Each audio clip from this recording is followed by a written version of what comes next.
Shalom, saudaraku dikasih Tuhan, sidang jemaat Raja Wali Anugerah, Tiranus, Bukit Kasih, dan Kalisari.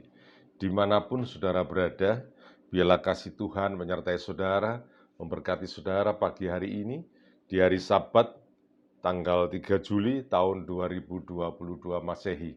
Kita masuk, saudaraku, di bulan yang baru, di mana Tuhan izinkan kita masuk dengan penuh sukacita, dengan pimpinan Tuhan, bahwa tema bulan Juli ini adalah kesatuan hati, ya, kesatuan hati. Setelah bulan lalu penyertaan Tuhan, bulan ini kesatuan hati.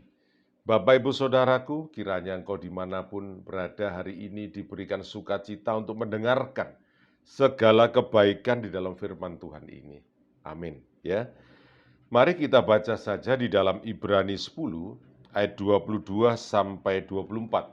Ya, Ibrani 10 ayat 22 sampai 24. Saya bacakan buat saudara. Karena itu marilah kita menghadap Allah dengan hati yang tulus, ikhlas, dan keyakinan iman yang teguh. Oleh karena hati kita telah dibersihkan dari hati nurani yang jahat, dan tubuh kita telah dibasuh dengan air yang murni. Marilah kita teguh berpegang pada pengakuan tentang pengharapan kita, sebab Ia yang menjanjikannya setia. Dan marilah kita saling memperhatikan, supaya kita saling mendorong dalam kasih dan dalam pekerjaan baik. Amin. Haleluya. Saudara, objek daripada tema bulan ini adalah hati, ya. Sasaran kita adalah hati. Sasaran kita adalah apa yang sedang kita rindukan, apa yang sedang kita pikirkan, apa yang menjadi pergumulan kita. Semuanya kita timbang, semuanya kita perhitungkan di dalam hati kita, ya.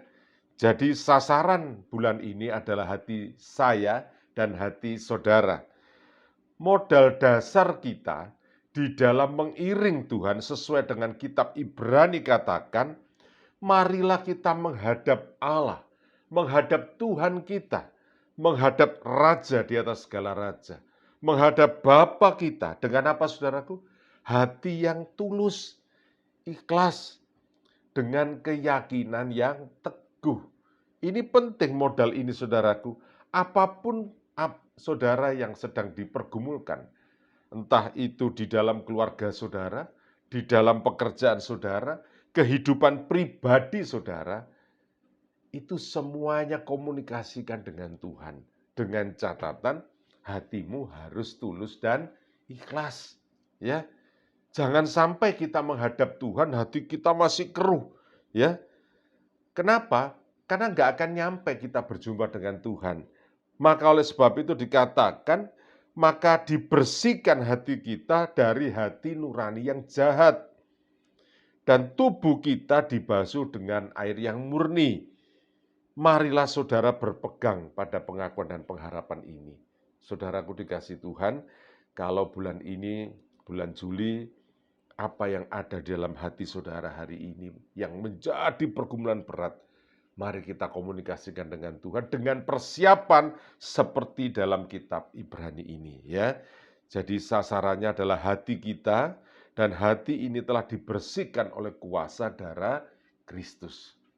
Nah, setelah kita tahu, saudaraku, bahwa modal dasar di dalam kehidupan kita untuk dapat berkomunikasi dengan Tuhan kita secara vertikal, berkomunikasi dengan sesama kita secara horizontal, ternyata Tuhan juga mau adanya kesatuan hati, ya. Jadi hati kita setelah dibersihkan, Tuhan mau kita ini bersehati, bersekutu. Mana mungkin, saudaraku, kita dapat berdoa dengan baik kalau kita bergumul, ada masalah dalam keluarga saja sederhana, dengan pasangan hidup kita, dengan suami, dengan istri, dengan mungkin anak kita, orang tua kita. Mustahil kita dapat mengerjakan semua itu dengan baik. Bahkan yang ada bisa jadi tidak nyampe apa yang menjadi pergumulan kita di hadapan Tuhan. Meskipun Tuhan sangat tahu apa pergumulanmu. Kenapa? Karena engkau belum menyelesaikan secara hati.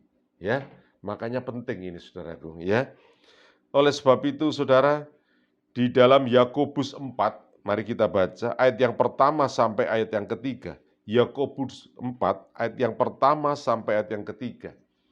Kalau pagi hari ini saudara sudah baca warta itu, di mana ada kesatuan hati, ada kuasa yang dahsyat yang dikerjakan Tuhan dalam kehidupan Yosua. Ya, mari saudara kita masuk kembali dalam Yakobus 4, ayat yang pertama sampai yang ketiga. Dari manakah datangnya sengketa dan pertengkaran di antara kamu? Bukankah datangnya dari hawa nafsumu yang saling berjuang di dalam tubuhmu? Kamu mengingini sesuatu, tetapi kamu tidak memperolehnya. Lalu kamu membunuh. Kamu iri hati, tetapi kamu tidak mencapai tujuanmu. Lalu kamu bertengkar dan kamu berkelahi. Ya. Kamu tidak memperoleh apa-apa karena kamu tidak berdoa. Ya. Atau kamu berdoa juga, tetapi kamu tidak menerima apa-apa karena kamu salah berdoa. Sebab yang kamu minta itu hendak kamu habiskan untuk memuaskan hawa nafsumu. Ya, saudaraku dikasih Tuhan, setelah modal dasar kita tahu hati, maka Tuhan mengoreksi lebih dalam kehidupan kita. Adakah di dalam hatimu ada sesuatu iri hati? Adakah sesuatu bibit pertengkaran di dalamnya? Apakah ada dendam? Apakah ada masalah dirimu dengan orang lain? Terutama pasangan hidupmu, terutama pada anakmu, terutama kepada orang tuamu. Kalau orang-orang dekat ini saja kamu sedang ada masalah, dan kemudian engkau mau hidup dibebaskan, dipulihkan, hari ini Tuhan mau memberitahu itu tidak ada artinya, saudara. Ya, bagaimana 2-3 orang berkumpul, aku ada di sana. Sedangkan saudara tidak pernah sehati. Maka apa yang saudara minta itu sepertinya tertolak. Ya, langit seolah-olah menjadi tembaga kalau saudara baca firman Tuhan yang lain. Ya, seolah-olah tidak mendengar. Hidupku kok tidak berubah, begini-begini saja. Hari ini saudara, selesaikan dulu persoalan itu. Hati ini yang kita bawa menghadap Tuhan, kata kitab Ibrani tadi. Ya, kalau engkau mau pekerjaanmu semakin dipulihkan, kalau engkau mau pelayananmu dipulihkan, selesaikan hatimu dulu di hadapan Tuhan. Ya, bagaimana gereja bisa berkembang, bagaimana pelayanan bisa besar, kalau persoalan hati ini menjadi masalah di hadapan Tuhan. Oleh sebab itu, para hamba Tuhan, pelayan-pelayan Tuhan, hendaklah kau bersehati, sepakat, sepikir. Ya, saya berusaha, saudaraku. Ya, saya tidak mengatakan saya sudah selesai dengan hati saya, tetapi saya berusaha terus dalam keluarga, pekerjaan, bahkan di dalam pelayanan ini saya berhati-hati sekali. Saya harus mencari orang-orang yang bisa bersehati, yang dapat memahami apa yang Tuhan mau bersama-sama dalam hidup kita. Kemauan saya bukan kemauan orang lain barangkali yang tidak sama, terus saya akhirnya mengatakan, oh kamu tidak sehati sepikir, tidak. Tetapi kita komunikasikan. Saya rindu pelayanan ini demikian, saudaraku. Saya rindu dengan cabang saya, ada kesatuan hati. Saya rindu dengan pos PI saya, ada kesatuan hati. Sebab ini penting. Sebab ini yang kita bawa di hadapan Tuhan. Jadi kalau hari ini kau sedang bermasalah, ingat, koreksi hatimu. Bukan hatinya orang lain. Jangan iri dengan orang lain. Jangan dendam dengan orang lain. Kalau kita dikoreksi, ya terima dengan lapang dada. Kalau kita diingatkan, berarti orang itu masih peduli dengan kita. Puji Tuhan, saudaraku. Ya, jangan kau keraskan hati menuruti hawa nafsumu. Gak akan selesai masalahmu. Mau setahun, 2 tahun, gak akan selesai, saudaraku. Ya, hari ini ayo sidang jemaat yang dikasihi Tuhan, keluarga-keluarga Kristen yang dikasihi Tuhan, kembali pada hati kita pribadi, berurusan dengan Tuhan, maka engkau dapat menyelesaikan satu dengan satu yang lainnya, ya, satu demi satu diselesaikan Tuhan. Kenapa? Karena hatimu sudah siap untuk dipulihkan oleh Tuhan, ya. Jadi persoalan hati ini luar biasa, saudaraku.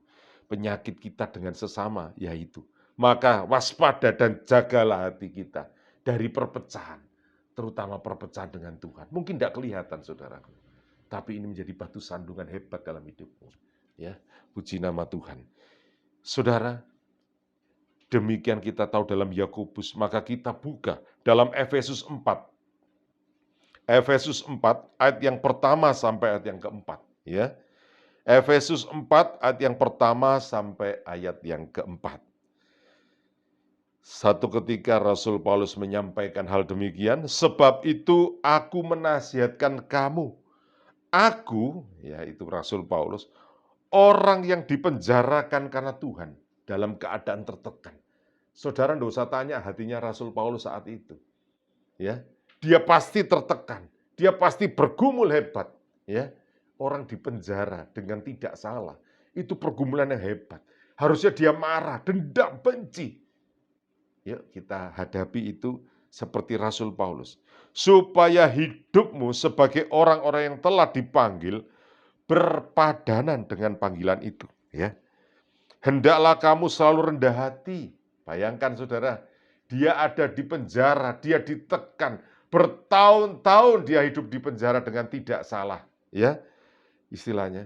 Tetapi dengar kalimatnya, hendaklah kamu selalu rendah hati, lemah lembut, sabar. Tunjukkanlah kasihmu dalam hal saling membantu. Pertanyaan kita, bisakah kita seperti ini? Di tengah-tengah pergumulan kita, kalau bisa, orang lain harus mengerti kita. Betul, saudara? Kalau perlu, pasanganku harus mengerti kita. Kalau perlu, anakku harus mengerti kita.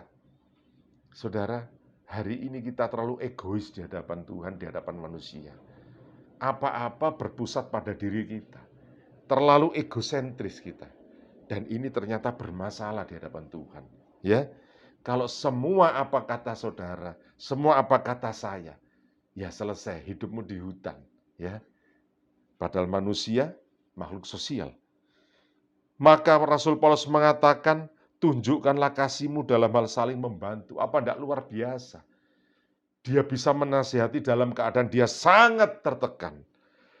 Ayat berikutnya, dan berusahalah memelihara apa saudaraku? Kesatuan roh oleh ikatan damai sejahtera. Satu tubuh dan satu roh. Sebagaimana kamu telah dipanggil kepada satu pengharapan yang terkandung dalam panggilanmu. Hari ini, sudahlah, tidak usah selesai. Kan masalah dengan caramu, tapi selesaikan dengan caranya Tuhan dalam hidupmu. Beresi dulu hati kita dengan Tuhan, maka saudara dapat memberesi hubunganmu dengan pasanganmu, anakmu, orang tuamu, ya, dengan pelayananmu. Bereskan, gampang. Hati kita yang mau dibentuk oleh Tuhan. Ya, jadi hari ini saudara sudah tahu bahwa kesatuan hati memegang peranan yang sangat penting. Puji nama Tuhan. Engkau diberkati dan dipulihkan. Haleluya. Amin.